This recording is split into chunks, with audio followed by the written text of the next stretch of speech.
So much media, so little time. Who keeps track of it all?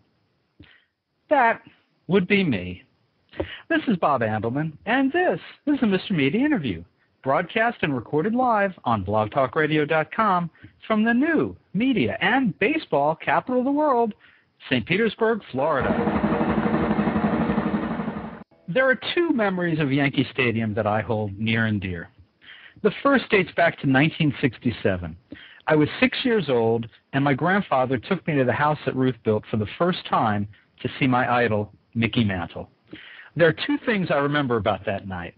The Mick hit a home run, but I was mostly scared to death being way up high in the upper deck. My second memory is of the last time I was at the stadium, June 16th, 1997. Boy, that was a long time ago. My wife ordered tickets for us to see the first ever interleague game that counted between the Yankees and their crosstown rival, the Mets.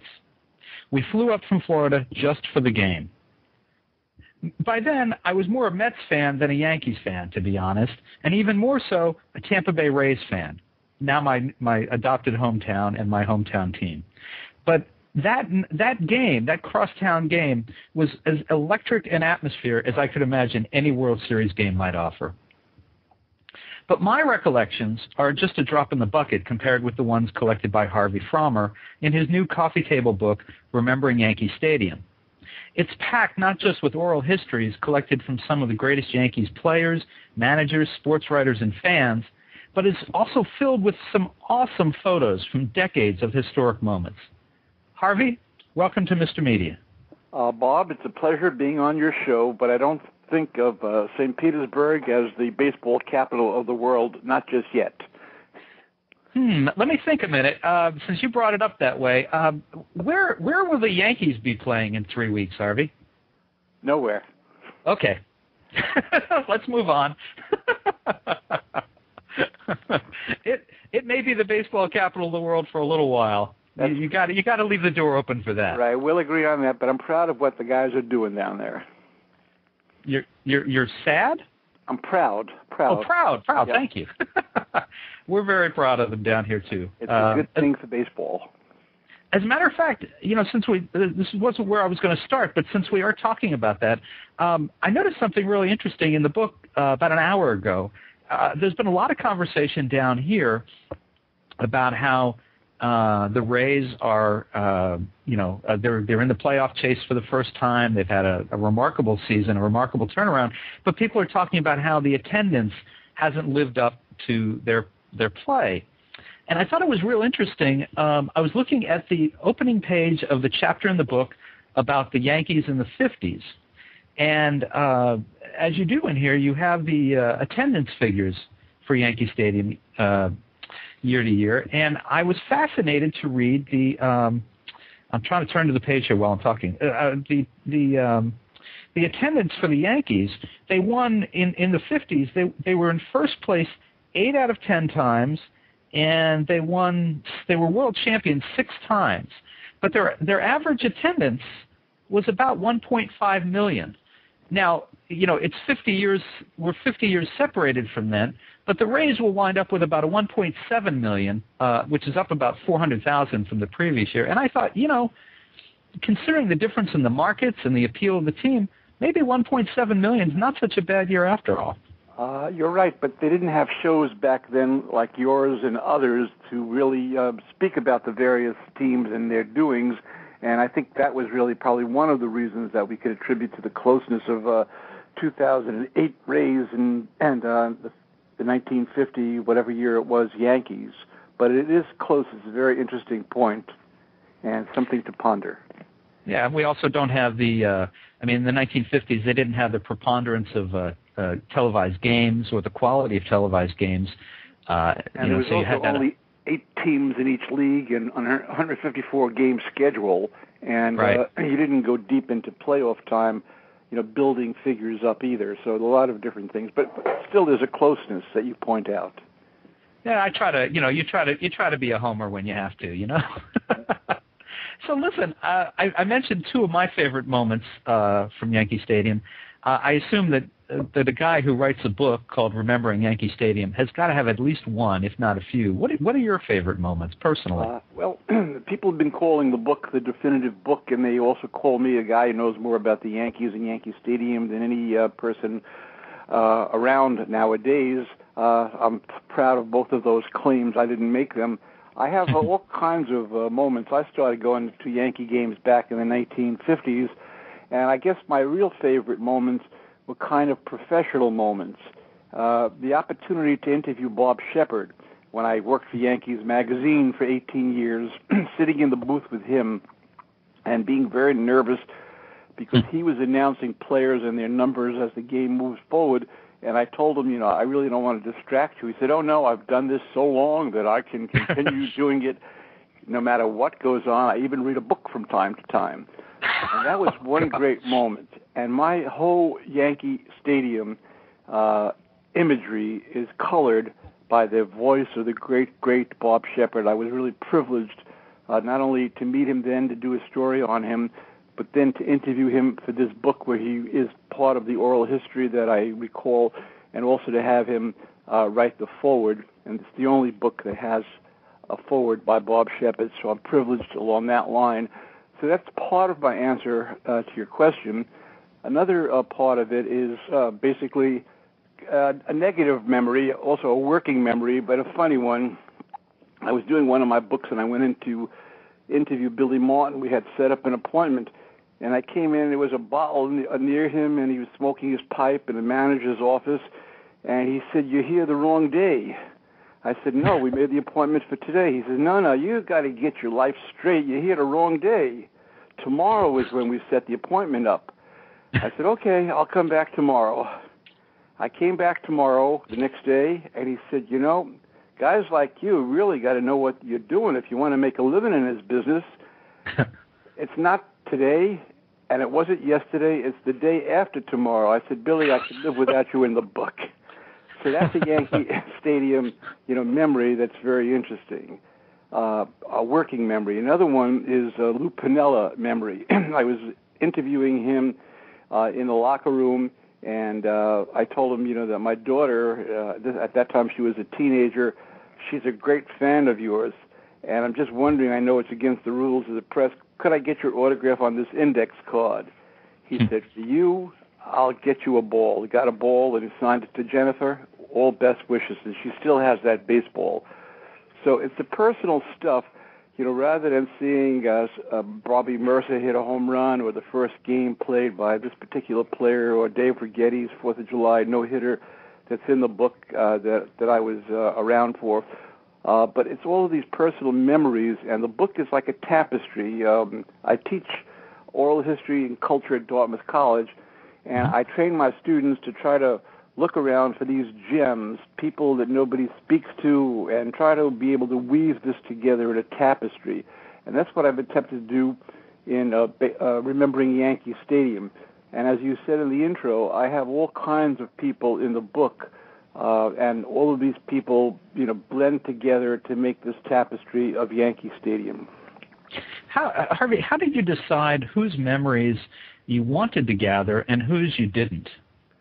Well, one thing I'd like to make this part of the record, too, Bob, is I was denied access by the New York Yankees, believe it or not, even though having written for the team for 18 years, done hundreds of articles on the Yankees, having done 8 books with Yankee content and having the reputation, in a way as Mr. Yankee, they said they were doing their own official book and they didn't want to cooperate with a competitive book. Wow. So that was, I said more than wow, but I did say wow, too. But you can imagine, how I felt. But I think they helped me make this into a much better book than theirs ever could be, because their book has, I think, 3 pages on George Steinbrenner's office, like anybody cares. And it's got Muhammad Ali talking about Yankee Stadium and a lot of other super celebrity types. Mine has people that no one ever heard of, and that's how I really worked. I wanted to get into the famed broadcasters, famed authors, Yankee players, people who played at Yankee Stadium, etc., And this is the unofficial but the definitive book about Yankee Stadium.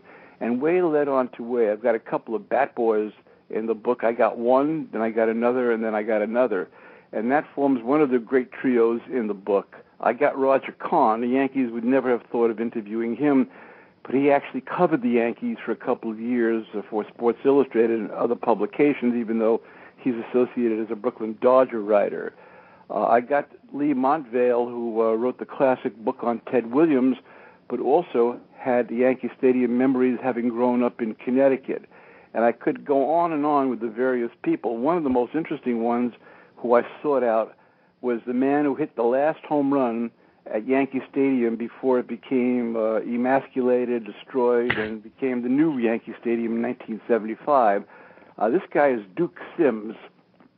I don't know if you recall reading about him when you went through the book, because there's so much there. Duke Sims joined the Yankees late in the 1973 season, and he was the third-string catcher. Thurman Munson was the first-string catcher, and there was another catcher there. And Steinbrenner told Munson to go home. It was the end of the season. They'd get past the last few days without him. And Ralph Halk was the manager then, and he came up to Sims and this other catcher. He said, I'm going to flip a coin. One of you guys has to catch this game. And naturally, it was Sims. And Sims didn't even realize it because he had come, over to the team late in the year that this was the last game at Yankee Stadium. And he hit a home run in about the seventh inning. And that was the last home run hit at Yankee Stadium. And Sims knew it was the last game when the last out took place. These thousands and thousands of people came out onto the field trying to rip the field up and to steal anything that was there. And Sims told me, I could have gotten home plate. I was right over it, but I didn't. And he was getting married, and he simply, dressed quickly and got out of there. But that's kind of a story, that the official book does not have, and that I do have. Mm. Yeah, you correct me here if my memory is faulty. The stadium closed down, I think, for 2 years while the Yankees played at Shea Stadium, right? Right, and I could have gone into a whole new book, or at least a whole chapter, because there were people approaching me, telling me that they wanted to tell me what it was like being a Yankee fan at Shea Stadium. But I just have a couple of memories of that. Yeah, that was a weird time. I can't swear to it because it's been so long. I'm pretty sure that I saw one of the Yankee games at Shea. I know at that period of time I was definitely more of a Mets fan and attended more Mets games. I lived on Long Island then, so I was able to go to Shea Stadium and to watch Yankee games, but it was weird. Yeah, I'm sure it was. Who surprised you in terms of people that were giving you memories? Were there people, maybe, I was wondering, for example, if there were people that you knew who, maybe you kind of asked them for their memories, maybe as a courtesy, and then, maybe they gave you something that you really weren't expecting. I think there weren't really surprises, but some of them, now that the book is out, have complained to me via email or by phone call that you interviewed me for an hour and there's only 2 paragraphs in the book. And, wow. So that's really, an editorial decision on my part. I said I couldn't put everything in, but at least you did make the book. There are a couple of people I interviewed who couldn't even make the book.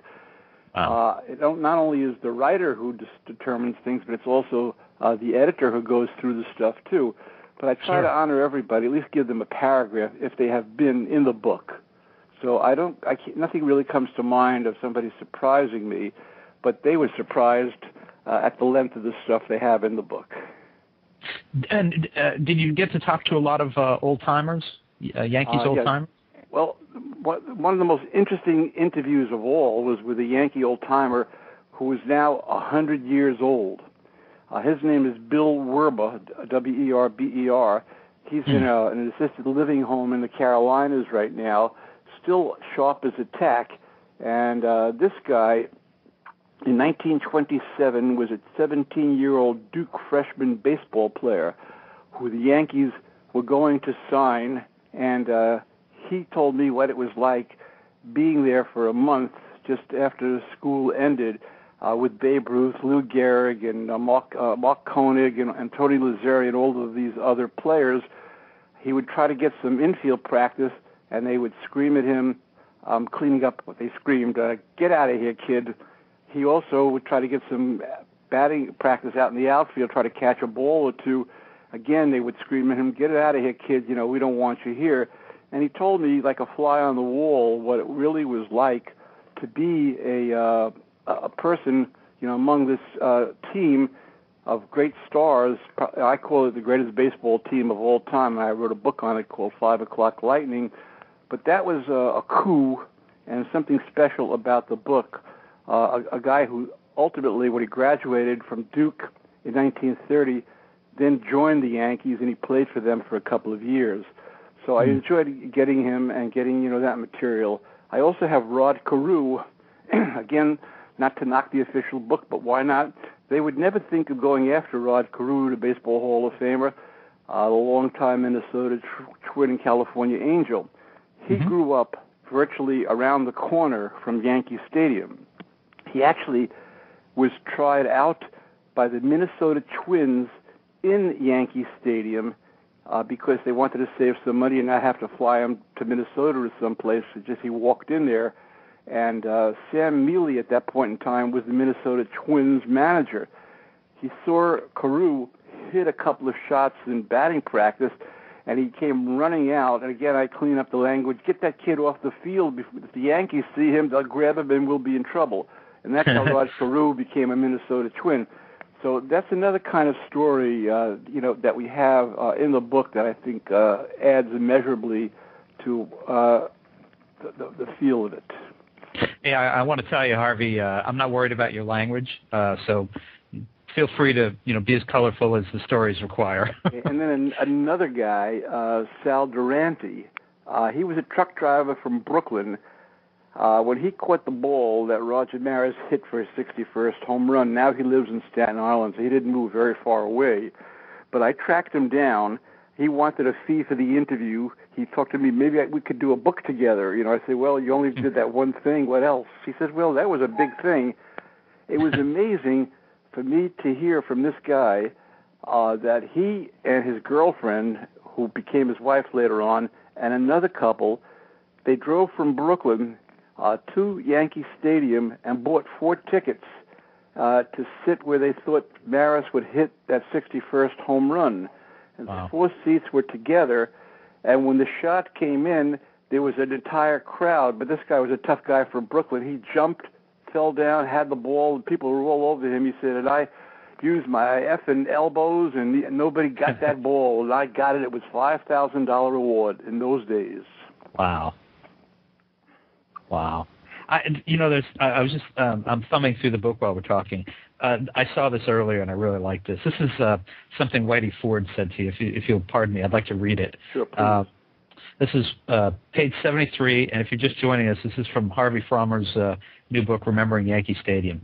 So Whitey Ford, he says, out of high school, I pitched for the 34th Avenue Boys in Queens, and we ended up winning the New York City Sandlot Championship in 1946 at the Polo Grounds, right across the river from Yankee Stadium. Teams were bidding for my services. I signed at the stadium in the fall of 46 for $7,000. The Yankees were playing Philadelphia. Paul Critchell, the famous head of scouting, had me sitting in the front row there next to the dugout. I want you to meet somebody, Critchell said. He just came up from our Newark Bears farm team. He says, Larry Berra? This is Eddie Ford. And he says, that was how Yogi and I were first introduced to each other. I never thought I would be pitching to him through all those great times. So just for anybody who possibly doesn't know, this is Whitey Ford, the Eddie Ford of the story, being introduced to Yogi Berra, Larry Berra. I mean, it's just, it's a little tiny slice, but it's a very rich piece. And if I may be allowed also to quote myself in the book, of course, to Bill Werba, who was one of my favorites. This is the 100-year-old man. And if people have been listening, they remember my comments about him before. Now, he says, I returned to the Yankees in 1930 with my degree from Duke completed. Now I was a real player, not the kid I was when I spent a month with the team in 1927. Before I had room downtown, but now I was living at the Concourse Plaza Hotel about 2 or 3 blocks up from the Yankee Stadium It was a very nice hotel where quite a few of the Yankees lived. I just walked to work. I recognized there was a camaraderie among the players. They played all kinds of jokes on each other. Lazzeri and Ruth were fond of each other.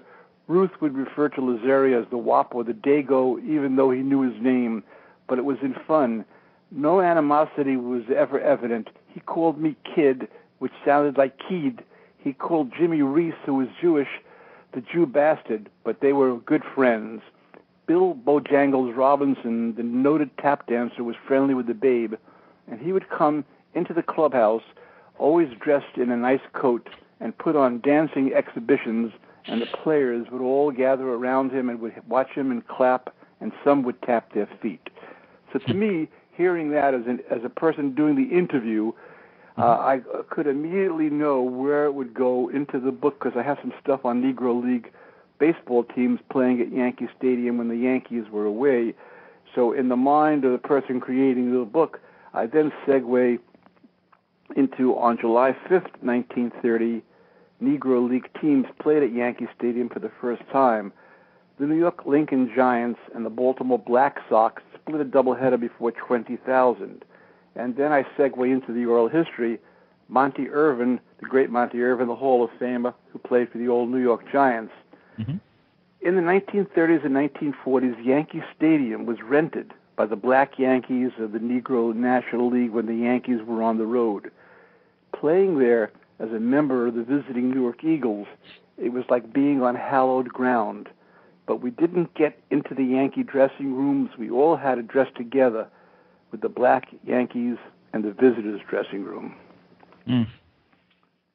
So that little sequence going from one guy who was 100 years old, then into flashing into 1930, what he's talking about, and then get Monty Irvin into it, is just a way of editing, organizing. It's like making a movie and just cutting and splicing, and then we put the photos or the images in to put it all together.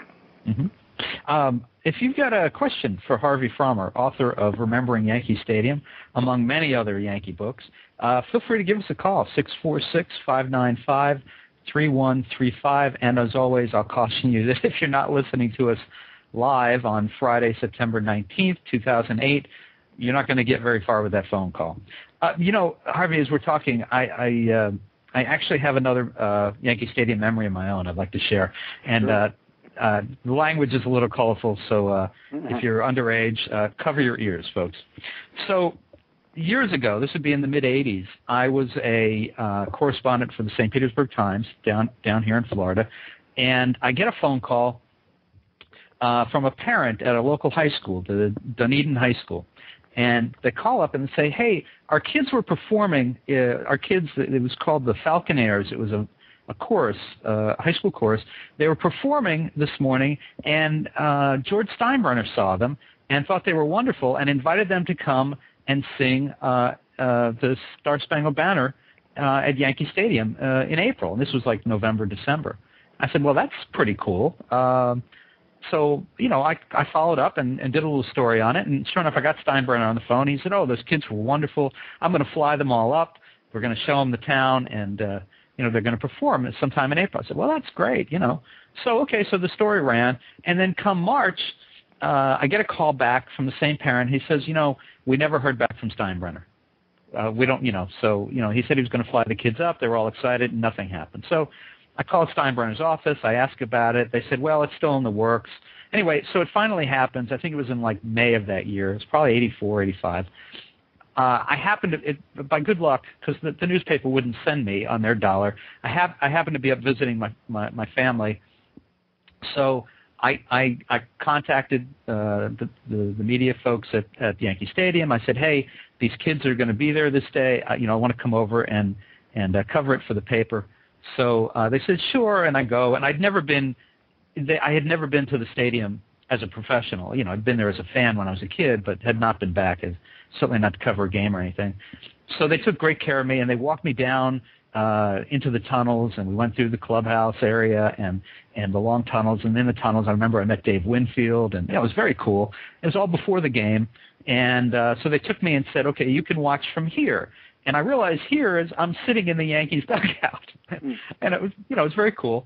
And so the kids go out and they sing, and I take my notes and I'm writing stuff down, and they come off the field, and I realize I don't have an escort. I don't really know how to get back to where I need to be. And I thought, this is such a special opportunity. I'm just going to milk it for all I can.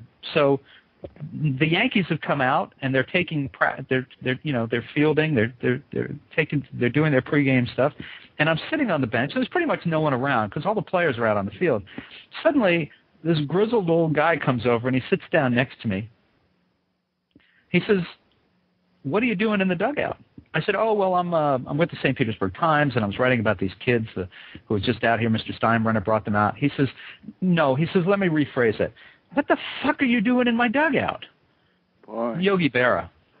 It was Yogi. And I said, well, I guess, he says, "You were just leaving, right?" I said, "Yeah, I'm leaving." So I had to find my way back to, and so that's my third. I forgot that earlier. That would be my third and final Yankee Stadium moment. Yeah, I have a Steinbrenner story also, which is an interesting one. I was doing an interview with Robert Merrill, the guy who used to sing the national anthem at Yankee Stadium, Sure. A great opera singer. And he said, "Where should we do the interview?" I said, "You pick it wherever you want." So he said, "Let's go into George Steinbrenner's office." So we get into the hallowed grounds of George Steinbrenner's office. I'm sitting on a leather couch with Robert Merrill, and the interview is going along really well. I had my boombox tape recorder at that moment in time. I think it was late 80s, early 90s. And lo and behold, the door opens and George Steinbrenner comes in. And he didn't say, "What the F," but he said, "What the hell are you doing in my office?" I said, "What are you doing here? You're disturbing an interview." And he laughed. He said, "Oh, carry on." He said, "But I want to make sure that you're in a good mood because Robert Merrill is one of my best friends. You must have a drink. What would you like?" I said, "I'll have a beer, Bud, or something like that." He poured me a Bud.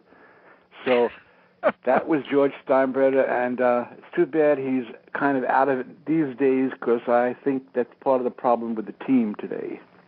Well, I was going to ask you about that a little later, but since you brought it up now, tell me, the Yankees didn't make the playoffs this year for, the first time in 11, 12 seasons? I think maybe 13, but for a long 13. time, yeah. And you're obviously a huge fan, and a Yankee fan at that, so I assume you have to place the blame somewhere. So I place the blame on Hank and Hal. I really do. Because when they flew Joe Torre down to Tampa, they made him an offer that he could refuse, and he did refuse it. And the irony of all things right now is Torre was probably going to be leading the Dodgers with Manny into the playoffs. And, who knows? They could go very deep, and he could win a world championship. Stranger things have happened, whereas the other Joe, I think, has a rigidity about him, Joe Girardi. And it seems that these players people used to criticize Torre in New York, for he doesn't do anything, he doesn't seem to be doing the right moves, not a great manager, but I think he was one of the great managers because he gave these players like a thoroughbred horse their lead, and they were relaxed, they did what they had to do, and it wasn't life and death every day. And I think a lot of tension has been around this team. And Gilbert Chamberlain, for example, starter, reliever, starter, in, out, that's kind of spreads to other people on the team. So hopefully they'll do better, next year. Also, they got old in many ways fast, and I think that's another problem that should have been anticipated. Well, they've always, for years, they've always bought the best talent that was, prime and ripe, as opposed to. There haven't been a whole lot of players, right, that they kind of developed from, way down young and brought them along. They usually go out and steal other teams' talent. Yeah.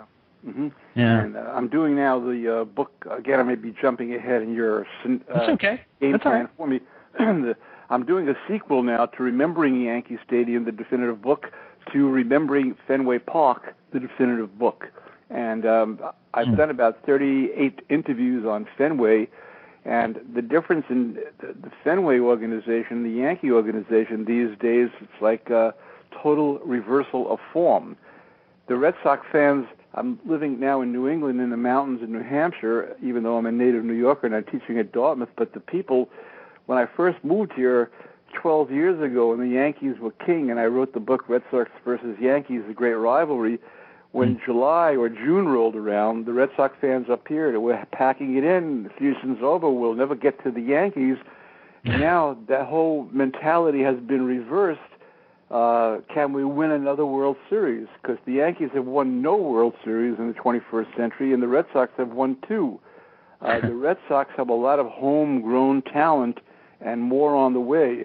The Red Sox have kept Fenway Park. That's another interesting aside and part of the whole equation of the book I wrote and the book I'm writing. Fenway Park, when it was threatened with extermination, you had an organization called Save Fenway Park that came to be. When Yankee Stadium was threatened with extermination, although I think they lied also, at the beginning of 2008, the announced plans in the New York Times were not to raise the current Yankee Stadium and turn it into a parking lot.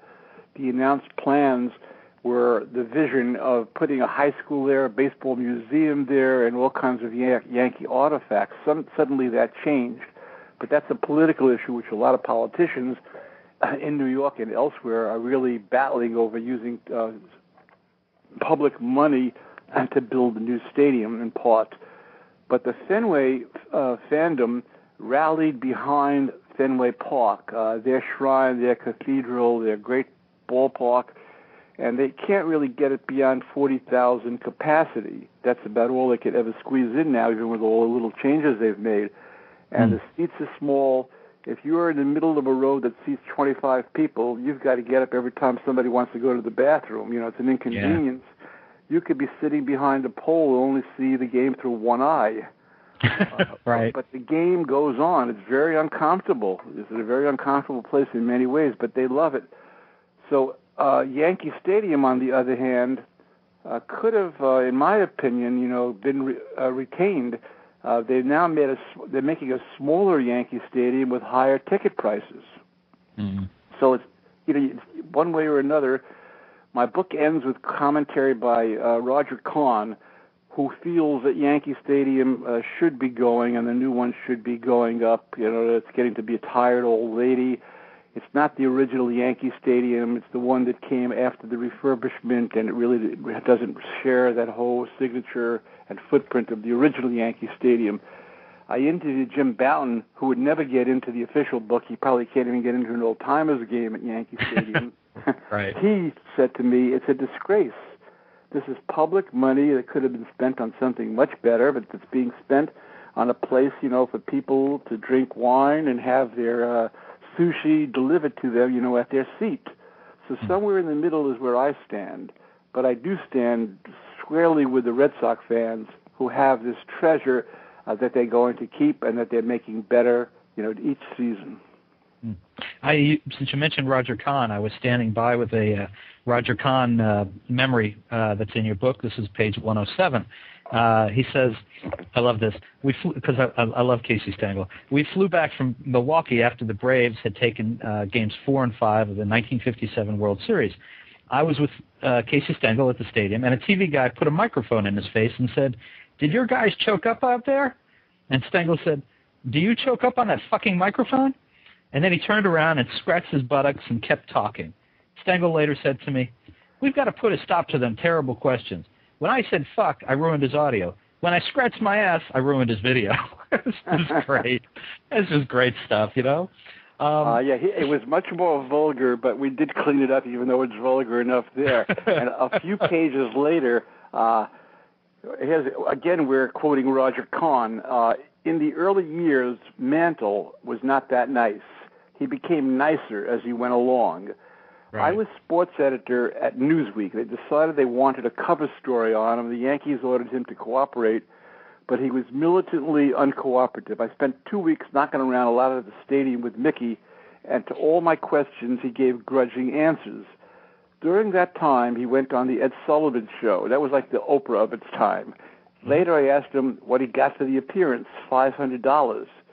Only $500? Yeah, but I got to spend the night with Kim Novak. And that was cleaned up because it goes on, because he then detailed to me what Mantle did with Kim Novak, but it didn't make the book.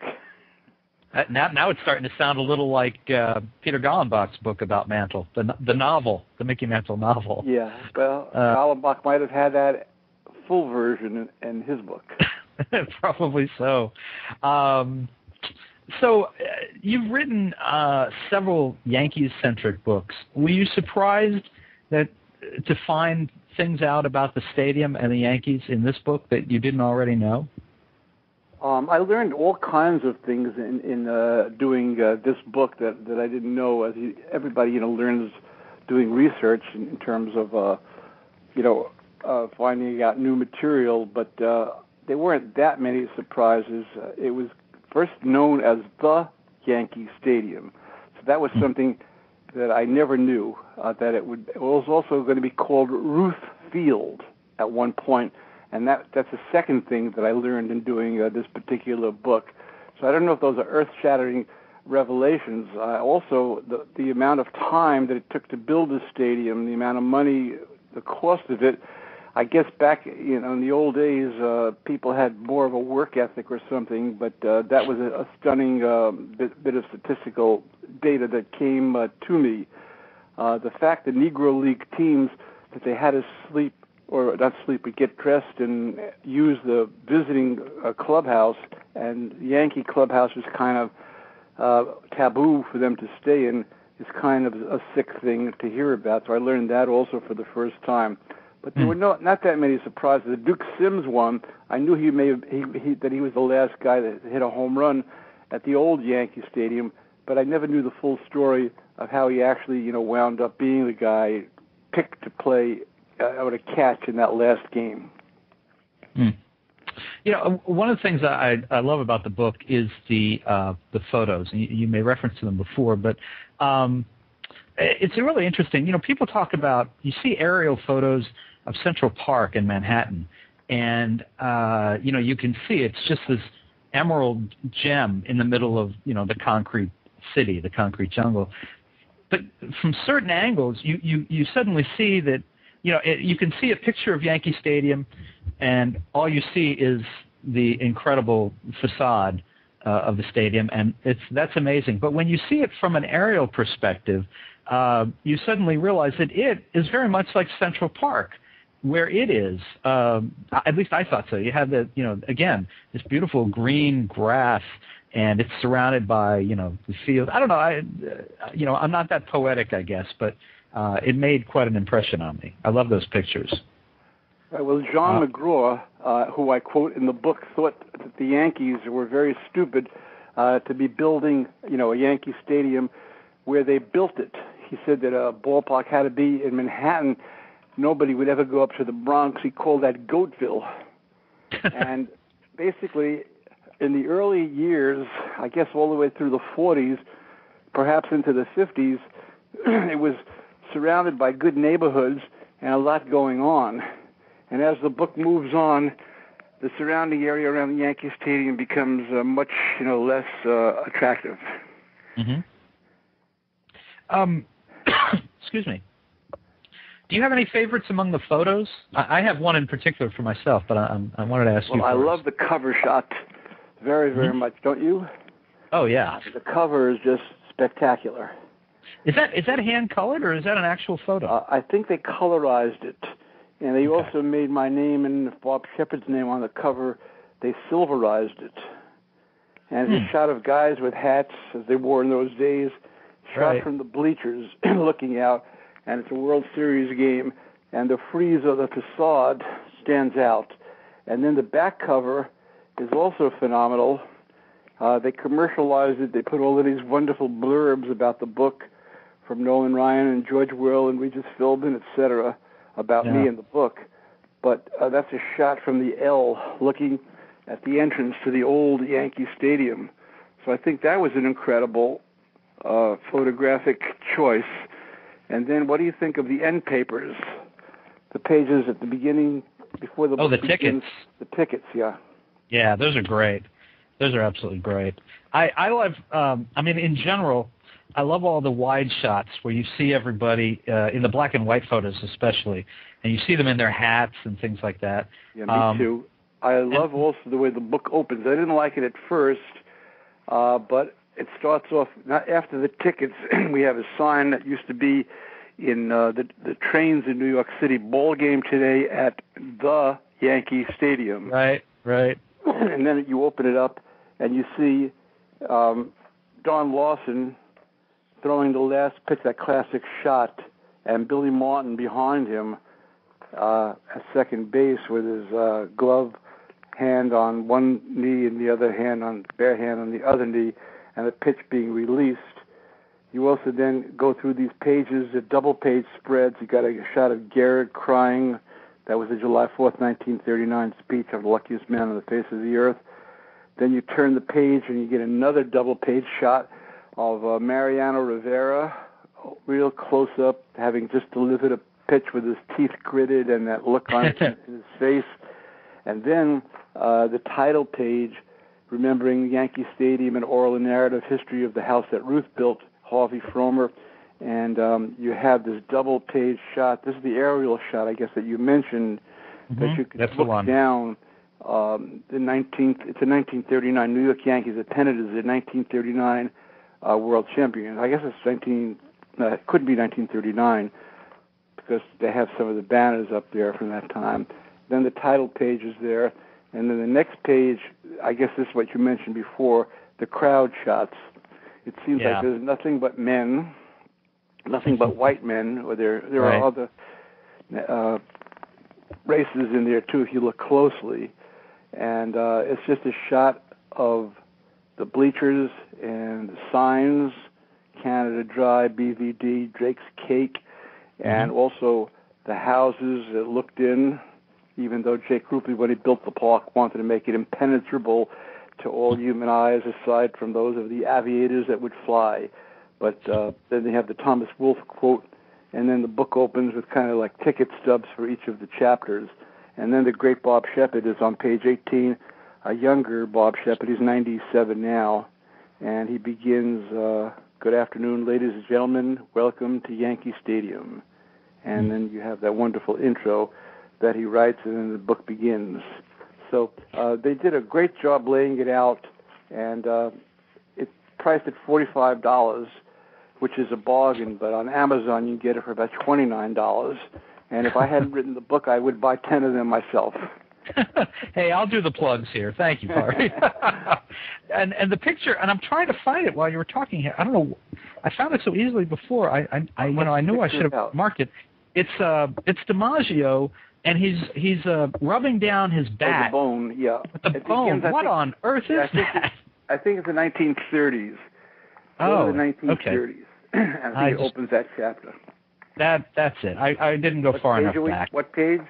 It's what is that? It's page 48. Right. Yeah. I know. What is that bone? Do you know?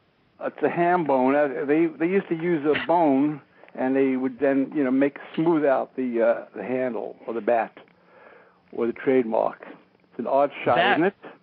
That is one of the craziest shots I've ever seen relative to baseball. And for DiMaggio, who of course is the image of or tried to be the image of sophistication and quiet and solitude, and here he is with a ham bone in his hand, rubbing down his bat. It was just the silliest thing.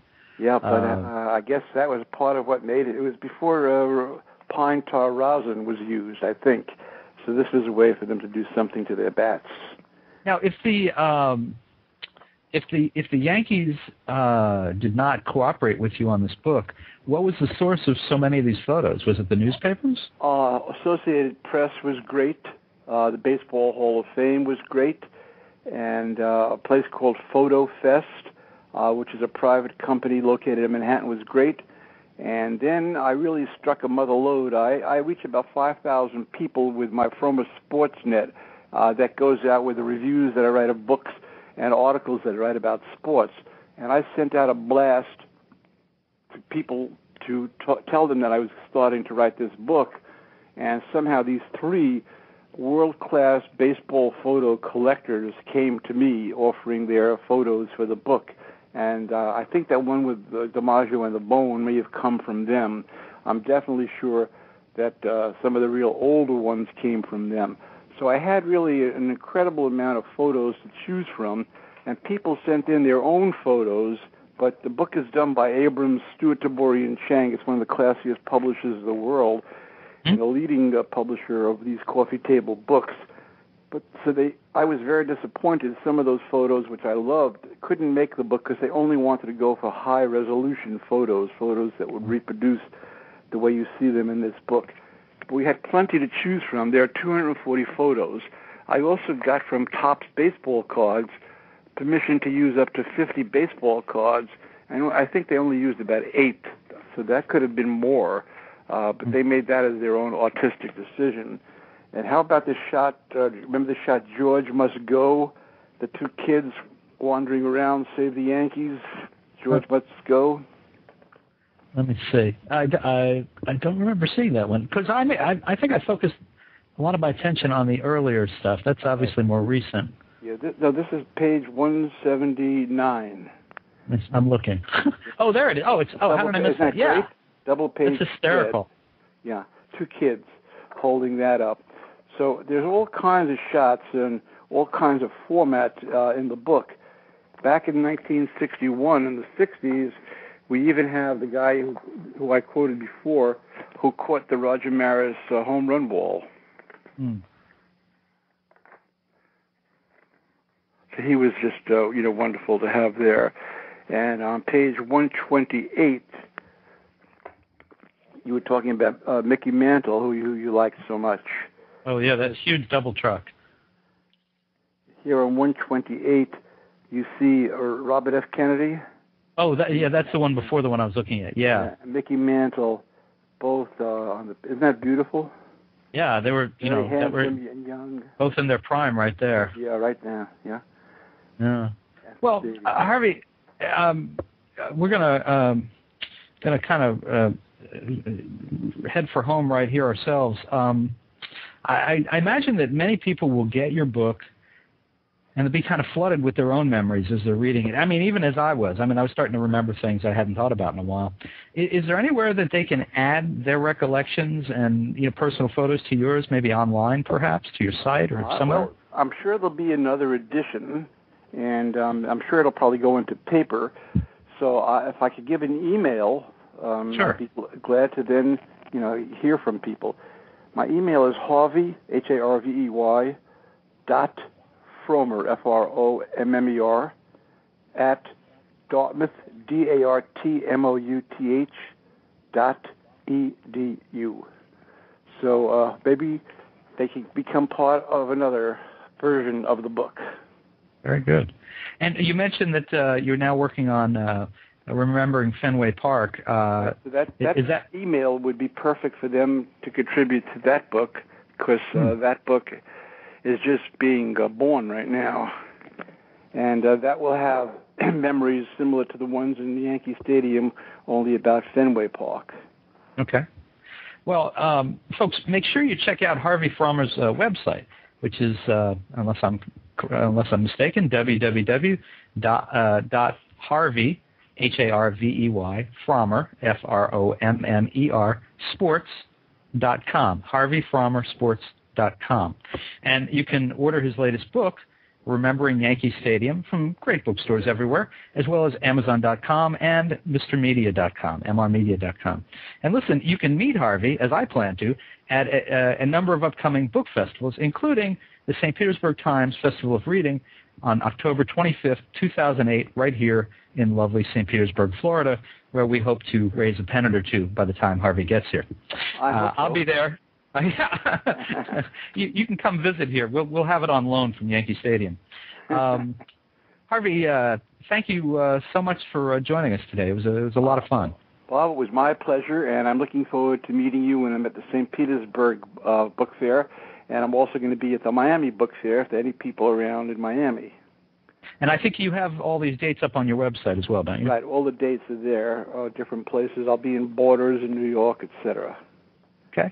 Well, great. Well, thank you so much, and continued good luck with the books. Right, and continued success with what you're doing, too. Thank you. Thank you. Talk to you soon. Right. Thank you. Bye. Bye-bye. Well, folks, for dozens more celebrity and media newsmaker interviews, surf over to our main website, www.mrmedia.com. That's where you can listen to my conversations with the creators, stars, writers, and producers of The Cleaner, Star Wars The Clone Wars, SpongeBob SquarePants, Heroes, Curb Your Enthusiasm, Army Wives, 24, The Big Bang Theory, Bad Santa, Tell Me You Love Me, The Dark Knight, Zits, Baby Blues, and on and on. And please think about writing an online review of Mr. Media, casting a vote for Mr. Media, or marking Mr. Media as one of your favorites, whether you listen to the show on Blog Talk Radio, digitaljournal.com, Podcast Pickle, Vox.com, Folio, Mediafly.com, Podfeed.net, Blueberry, Zencast, Audio, coming soon to Kindles, and already on iTunes. If you've got an idea for a guest, email me directly at bob@andelman, that's me, ANDELMAN.com. Thanks so much for joining us today. I always appreciate when you take a little piece of your day and share it with us. Come back real soon, and thanks. Bye, everybody.